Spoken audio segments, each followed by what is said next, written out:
Broadcasting from the business capital of the world, this is the Podcast Business News Network. John Riggio joining us, our architect, our pro tennis player, our author, and soon-to-be movie star. I think that might be next. How are you? Good to see you as always, John. Hi, Jill. How's everything there? Great. It's getting better because it's back to school tomorrow. So I'm really excited about that. To have little kids, it's just great. So I'm excited when they go. I'll be so much happier. Do I seem anxious? I am. Yeah. Yeah, sure. I already went through those things going to school and everything. I know. And yes, so today I usually talk about my architecture career and my office here in Metuchen, New Jersey. But since there were so many things from last week about my tennis memories, I can continue on. Just by chance, I was able to piece together the names that I was talking about last week. And well, I think one important player that I was talking about, his last name was Mother, but I remembered his first name. His first name is Mendelheim. And I really didn't just remember it myself, just by chance last week. And on Sunday, I had my usual tennis teaching. And a nice guy, Carl Lee, stopped over. He works over here at Rider University, teaches tennis to the college students. Tells me they have 3 pros that they helped out. Wow. To improve their game, and he has a whole story to him. But just by chance, I was asking him because he said he was usually living in California all the time, and he's just recently over here. And yeah, he gave me the first name, Mother's first name. He remembered him from playing over there. He's about 10 years older than me, but he remembers a lot of the players from years ago. And so yes, so that player's name was Mendelheim Muller. I think there was another couple interesting things about that player. One of them, not only did he use the one who always used to see in writing that I was the number 1 player when he was younger, and told me about it, was that he was also accepted into Clemson, and that he was also getting entertained by Mitsubishi. They were interested in maybe picking him up. His contract numbers, what I was told, I was just remembering, weren't as high. They were a lot lower, maybe like 100 million. Not 100 million, 100,000. Of course, mine was 100 million with the Mitsubishi. And his contract, they entertained him, talking to him at much lower numbers. But of course, playing pro tennis, it's really important. And so I'm remembering him, his playing and his memory was really good. And I was just pieced together by this other player from California. I did not remember his name myself. It was from years ago. And so that was really interesting. I think there was another player over there that had a name similarity to a player that is in recent times. His name was Joey Blake, because I think there's a recent player in time in the news and over there in my generation. And I see he has his own page there on Facebook that he's keeping his tennis playing going, which is always pretty good. I was younger to play a match against me, so that was really good. I was happy about that. And so those were some players out there from California, and that was really important. And I think just to locate this in the book here, something are made and my own story. John, you're freezing up a little bit. I'm so sorry. I don't know why, but I see you frozen. Could you just repeat what you just said? Oh. I don't think we have a good connection for some reason today. Yes, this is My Own Court, the life story of tennis legend John Riggio. And the book is really mine online. It's on Amazon. You can also get it at Barnes & Noble. Other internet retailers have it. You just go there. You can get the ebook. It's really easy. You could buy the ebook right on Kobo. and it's really good.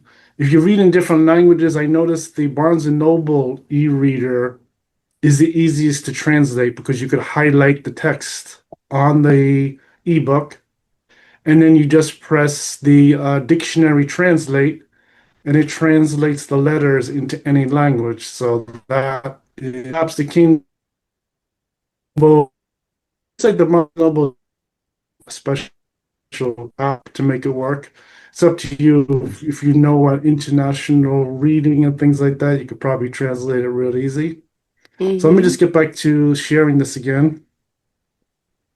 So this here is the okay, back on the Kindle here.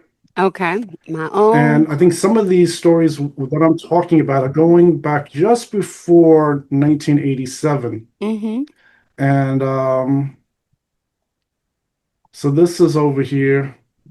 And these are during really the national tournament. So this is court 33, and then right before Mm-hmm. court 33 was really this playing, and when I met these other players.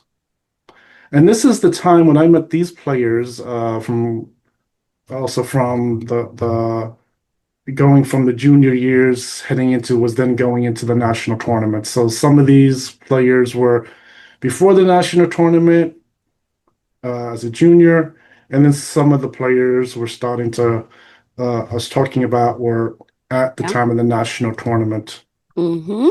So this here was really so playing here at the time of the junior U.S. Open, and that's where these stories started to come out.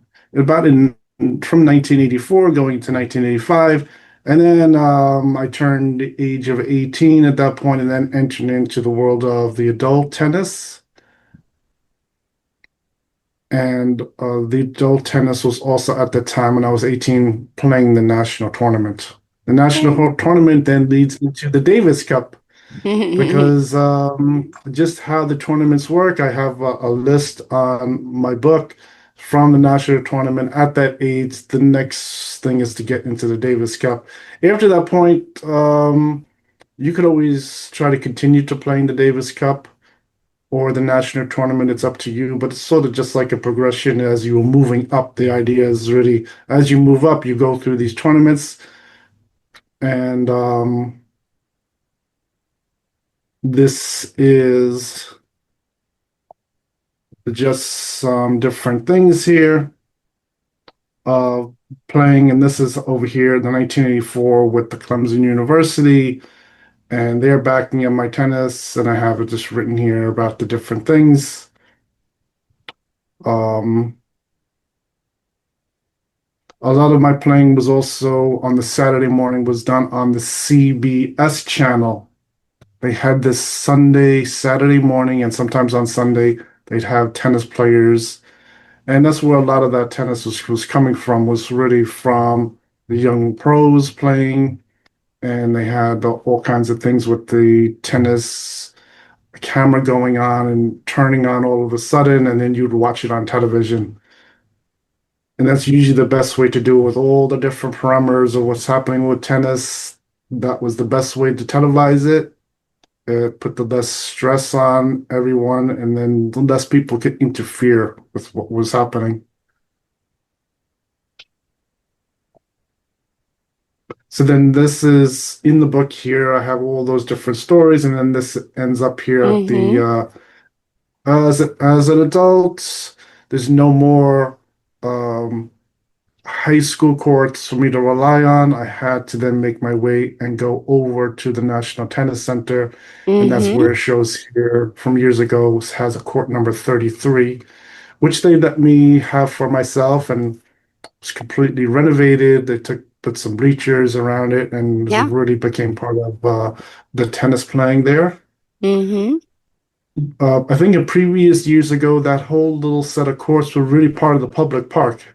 The tennis center slowly grew larger, and as it grew larger, they took that whole area and they were starting to use it as part of the tennis center. So Mm-hmm. when I was there, it was already made part of the tennis center, but then they just renovated it.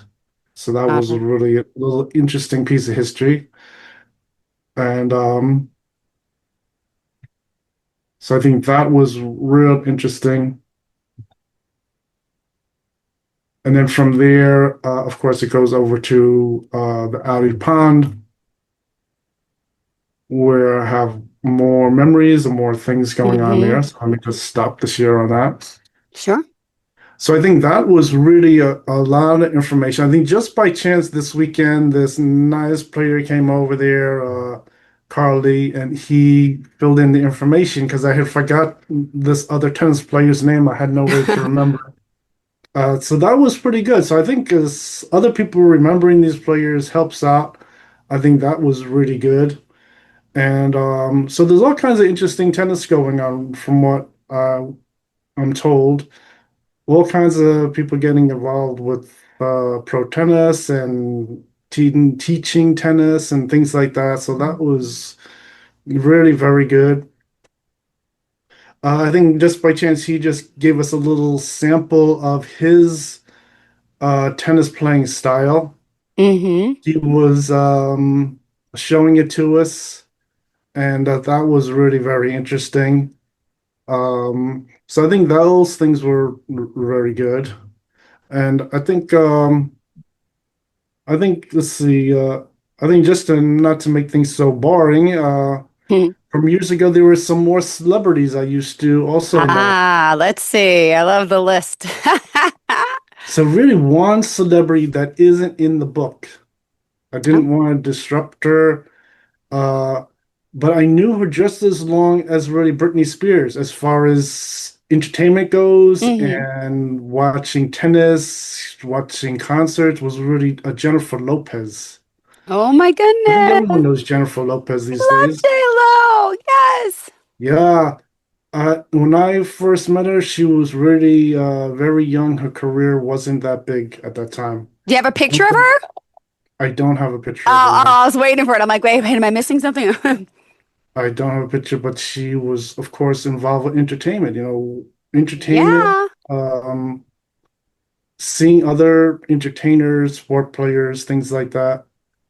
And she was there at the same time Britney Spears was there. So I think Britney Spears is in the book because I got to know her father first, Mm-hmm. um, who was a Jamie Spears, and then of course got to know her at the same type of situation there at the tennis center. But I also did get to know Jennifer Lopez too. And I think one thing which was interesting just to uh, do things with entertainers was I was able to go to a few of her concerts just starting off. And so that was pretty good. So I was able to return the favor and go over and see a few of those starting off. And I think those are pretty good because there's no pay. And you go there and was able to see that happen. Of course, there were a few other entertainers like that. And but she, of course, from Mm-hmm. that time in the year like 1988 or something like that, is really very well known these days. She's still in the news. The news that I read, she's still there Yeah. and still really big, which was really amazing. So I think that was something there. And then she was really there also for all kinds of things that I talked about, all exciting things that happened in the book with my tennis. Yeah. She witnessed a lot of it. In fact, I think she was more visible as far as someone who liked the pro tennis scene was over the years than Britney Spears. I think Britney Spears went off, didn't really see her after like 1992, but in fact Jennifer Lopez was still present there years later. I did see her and she was always friendly with me and everything like that, and she was really impressed with my tennis playing too, which she can tell was a Yeah. top tennis player. And I think so from the time I first initially had met her to years later when I was still at the top playing tennis, her career had grown really amazingly large, and is really one of the premier entertainers in music, and so that was really amazing. And so that is another name I didn't talk about. There's so many different people I know from playing the tennis that I didn't really say, but I think that is really something really amazing. Absolutely is. Oh my goodness. You are amazing. Gosh, I don't know how you do it all and you continue to still work so hard. And I mean, when was the last time you played tennis? Did you play this weekend at all? Yeah, of course. Of course. Yes, tell me. Yeah, I did play this weekend and went up to the to the local courts and w played a lot of nice tennis. I think I can even get on a I can get on some pictures that I have of the weekend that I was playing this week, Yeah. and I can just show them here in 2 seconds. So what happened was, so this player that had showed up this weekend, which was really amazing, was this player Carl. So I have his pictures here, Hmm. and I could just show them in 2 seconds. Let me just get them right here, and they're just right over here. Let's see where they are. Um, oh, there they are. Okay, just have to just do this for 2 seconds. And yes, so what happened is he has his own style of playing. He has all kinds of other things. I have to see maybe he's interested in coming on to the show. Is always a possibility. Awesome. But I think the most important thing that he was really from California with the same generation of players, Yeah. a little older, just slightly older. I think things are very sensitive with playing because what happens is every 10 years is like another generation of players. So like 10 years is just at the between one generation and the other. Usually like 14 years is when it sort of really heads over to the next group of players. Hmm. So what happens here is this here. So let me just put this right here. I don't see it yet. Okay, let me just wait for these pictures to expand. I could just open one in 2 seconds. All good. Okay, great. All right, so let me just share this now. Sure. Bring it on. Okay, so now this here, can you see this full photograph? Yes, I can. Okay, so this is my weekend tennis, and I think this weekend was a little different than other times because Carl stopped by and he wanted to show us his style of playing, which he is telling me has produced three pro players that they can learn very quickly from college and they could really start to advance to play. And I think this picture is really from my warm up. I went through my Hmm. initial playing just so he can get an idea of how I show the players how to hold the grips, swing the racket, and then do a little run around the track. Because I always explain if you're just starting to tennis as you're like a little kid, you could run across the tennis court, not knowing how far it is from the Yeah. baseline to the net, and you can fall down right on your face. So it's really I always explain to jog around the perimeter of the court and do this Hmm. also this little star exercise just to get an idea if you're in good health too, to see if Yeah. you're too winded that you need to do more jogging and bicycling or something like that. And so this is some important things. So this is my initial playing here. And then this here was Carl was just showing some samples of his playing. And let me go to the next slide. Okay, so this here he's just showing some samples of his playing, and I just have it here. And so he was very nice that he visited. And this is, let me just shut this off. So this is his playing, and he's giving just a little example of really a quick start on learning from maybe an older age, not really a young toddler age. This is designed to learn from when you are 18 years old and Mm-hmm. in college. And then from there, you would then learn how to advance very quickly, moving up as far as learning how to play the tennis. Mm-hmm.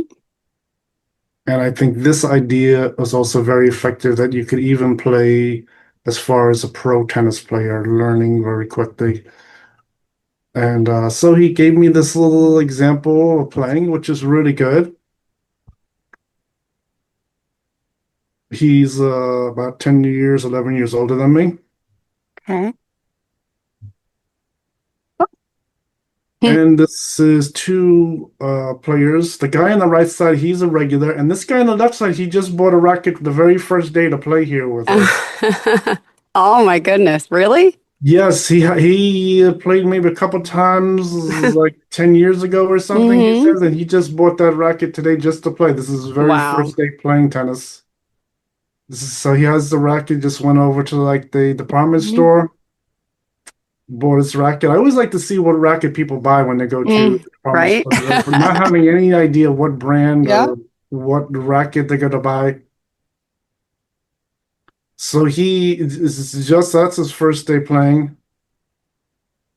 And the guy on the right side, he's just learning too, but he's been here a few times. He's starting to learn how to play better. And then after these players get better, they play in my afternoon session where they just hit the ball. We play doubles, singles, no lessons in the afternoon. Mm-hmm. And so this is now we have three. This is another guy. This Oh is wow. also Kansas over here on the left side. He's a regular for learning how to play. And he bought my book. He thinks it's an amazing book. He gave me great reviews. He was really impressed with it. He uh, he was really amazing reading the book, and he's coming back more and more to learn how to play tennis. So now, Sweet. so now we have he's showing how to do a quick start where it's 2-on-1, and uses these little cones. Okay. Oh, This is another one. This is another little you go. 12-second video. So this here showing, so now they're just trying to hit the ball. And this is the same idea. I think over the overall idea is to just keep hitting the ball over the net. And whoever doesn't, we're really supposed to do 10 push-ups, but How did that we'll let work them out? all fun. That's awesome. So that's the basic tennis. This is a still shot. This is a couple more. Sweet. And this here, he got involved in the game. He's playing a doubles. So this shows him here playing doubles. Here's to Wow. watch a couple more. So now it's growing. Goes Yeah. from first two players hitting the ball up and down. Now he's got it where it's more like a doubles game. Mm-hmm. And Frozen. All right, good. and I'm this like, it is was you or the video. I'm like, wait. Yeah, all right, we're good. We got 3 more minutes. so this is just a continuation of those little lessons he's showing here. Kansas is another one who just bought his racket just to play in my meetup group. Mm-hmm. And they always like to get the nice starter racket, which isn't a mistake. To Yeah. just start off with that little starter racket, it's very light, and then you slowly move up, and then you years later you realize the starter racket all it Mm-hmm. was just a little simple, like almost like a toy racket to start off with. But so that is just a sample of what was going on this weekend, and I really got valuable information about that player, um, who was named Mendelheim Muller, who Oh, was an excellent top player when I was younger, and always was pointing out that I was listed as number one player and things like that. So that was really amazing. And so I think that was really somehow some kind of coincidence that took place. That from the last podcast, I didn't really remember the player's first name and was just explaining some yeah. things years ago that he played in California. And somehow I was able to get this whole thing with Carl stopping over, Mr. Carly. So that was really excellent. And I even referenced him, one of the players from the group who was a young player, wants to get into playing college and pro tennis. So I have to see how that works out to see if that progresses Yeah. further. So that's really good. So some new connections this weekend have worked out really amazing. Beautiful. Well, thank you for that, John. We do have to wrap up here today. How can we contact you and Of course. bring it out? Sure. I think from my business side, it's www.johnriggio.com. For tennis, you just go to my Facebook page. It is John Riggio, Pro Tennis Player. I show all of the videos from the podcast. I have them listed on there, and I have all kinds of extra pictures and links on there. They're really good. Beautiful. Always a pleasure having you, seeing you. And we can pick up a copy of the book. Well, anywhere. Barnes & Noble's, right? Yes. John, just search. Go to the website. We'll find you there. And don't forget to join his Facebook page. What is it? My Facebook page is John Riggio, Pro Tennis Player. Perfect. Thank you so much. All right. Enjoy the rest of your day, darling. And we'll talk soon. Thank you for always sharing. I love the videos. I wish we had sound, though, right? I wonder if we can get sound sent up. But we never have sound. But I don't know if that's possible, right? I'll have to figure out, see if we can get it to work on the... Me too. I want to hear every with the ball. All right. Have a good day, hon. Bye-bye. Okay, thank you. Bye.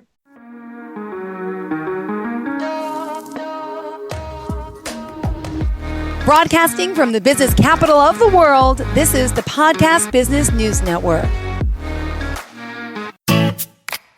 Hi, this is Terry Crews, actor, former football player, game show host, father of 5, and all-around big dude. I'm also an expert on drama. I know all kinds of drama. There's the good kind that comes with having a house full of kids. There's the bad kind, like season-ending injuries. There's the necessary kind, like having an agent in Hollywood.